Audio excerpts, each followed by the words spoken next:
In the early 1960s, before most towns had fully awoken, Aaron Sr. drove a rattling white milk truck through quiet neighborhoods.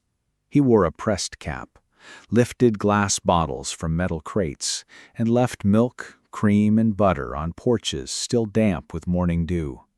On his route, people knew him as dependable. Children watched from windows. Mothers waved from doorways. To them, Aaron looked like a man who could be counted on. But each evening, the same truck carried him back to a very different life.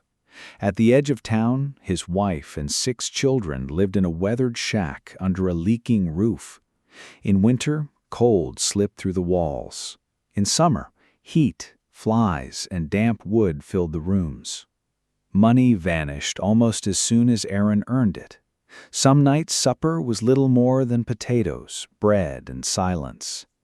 Aaron often sat at the kitchen table without speaking, worn down by work and by the shame of never being able to lift his family out of poverty. But the burden did not fall on him alone. His daughter, Temi, learned early how to stretch a dollar, patch clothes, comfort younger siblings, and keep a fragile household from breaking apart. As Temi grew older, the strain inside the home became heavier, darker, and harder for outsiders to understand. Then she became pregnant, and whispers moved through town faster than kindness ever did. People talked.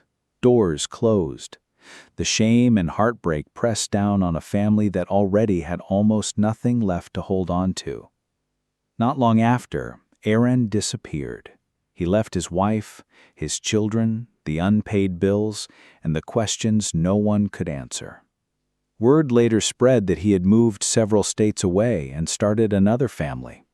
Some remembered him as a man who ran from responsibility. Others wondered if he had been breaking long before he finally left.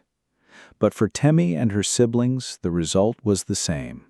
Their father was gone. Temi stayed. She carried wounds that could not be seen, yet still tried to protect her younger brothers and sisters from becoming bitter. The family learned, slowly and painfully, how to survive without Aaron. Years later, the news came.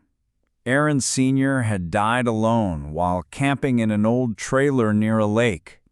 A faulty heater filled the trailer with carbon monoxide during the night. By morning, there would be no apology, no explanation, and no reunion. When Temi heard, she sat quietly for a long time. She did not cry. Outside her window, life went on as if nothing had changed. But somewhere inside her, the long shadow of her father's choices finally settled into history.